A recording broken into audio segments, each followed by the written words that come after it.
उत्तराखंड के चार धाम देश और दुनिया का प्रत्येक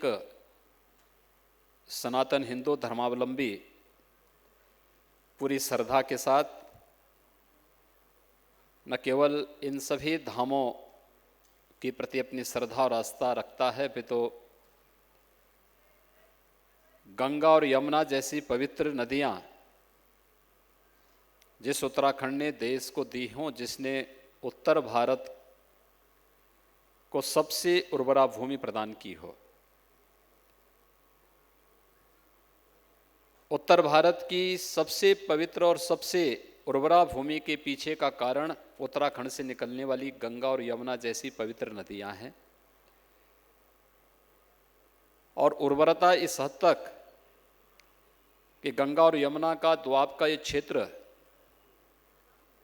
गंगोत्री से लेकर के गंगा सागर तक ये जो विस्तृत क्षेत्र है,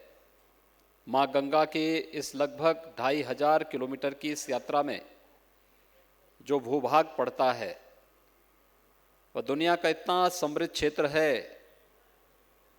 कि अकेले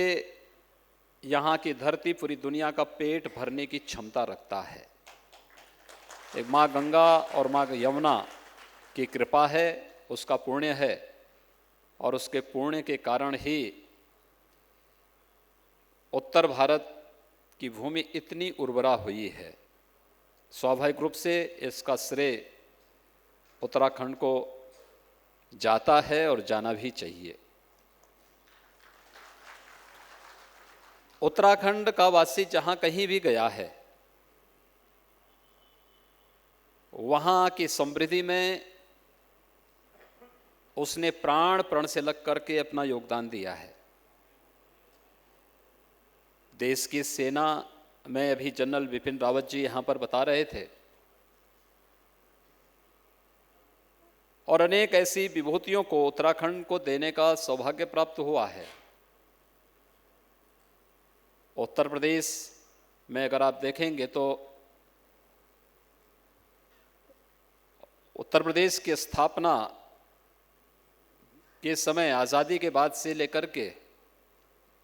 और अब तक अनेक मुख्यमंत्री उत्तराखंड ने दिए हैं। गोविंद वल्लभ पंत जी से लेकर के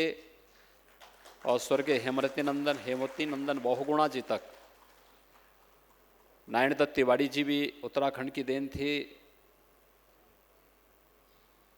और एक लंबी श्रृंखला उत्तराखंड से चलती है। देश की सेनाओं में जो योगदान उत्तराखंड के नौजवानों ने दिया है, अभी उन वीर माताओं का सम्मान यहाँ पर करते हुए मुझे वो स्वयं बहुत गौरव की अनुभूति हो रही थी कि जिन लोगों ने अपनी पूरी जवानी और पूरा जीवन इस देश के लिए समर्पित किया है, राष्ट्र माता के लिए समर्पित किया है, आज उन वीर माताओं का सम्मान करने का गौरव हम सबको प्राप्त हो रहा है। और ये सचमुच हर भारतवासी के लिए गौरव की बात है। देखते ही देखते 19 वर्ष हो गए हैं उत्तराखंड को बने हुए, और उत्तराखंड ने इन 19 वर्षों में विकास की एक बड़ी लंबी यात्रा प्रारंभ की है। और जो दिशा तय की है उत्तराखंड ने, आज के वर्तमान नेतृत्व ने उत्तराखंड के लिए, मैं कह सकता हूं कि बहुत संभावनाएं हैं उत्तराखंड में, और उन संभावनाओं को टटोलते हुए विकास की जिन नई ऊंचाइयों तक उत्तराखंड को पहुंचाने की योजना उत्तराखंड की वर्तमान सरकार ने बनाई है, और बहुत अभिनंदनीय है, स्वागत योग्य है। और मैं विश्वास के साथ कह सकता हूं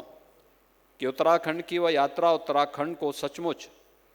विकास की उन ऊंचाइयों तक पहुंचाएगा जहां पर उत्तराखंड न केवल फिल्म शूटिंग के लिए, अभी तो देश और दुनिया के हर प्रकार के पर्यटकों के लिए, चाहे वह यहाँ पर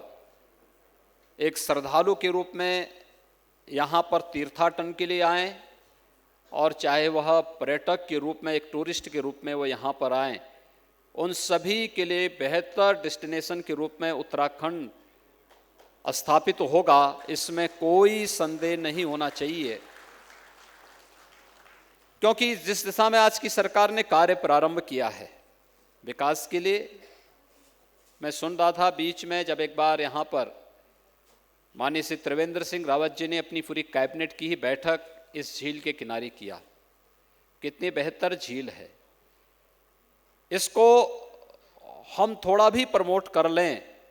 और पूरी कैबिनेट को बुला करके उसकी ब्रांडिंग का जो एक प्रयास हुआ, मैं कह सकता हूं कि टिहरी की झील के सामने कश्मीर की डल झील फेल हो जाएगी।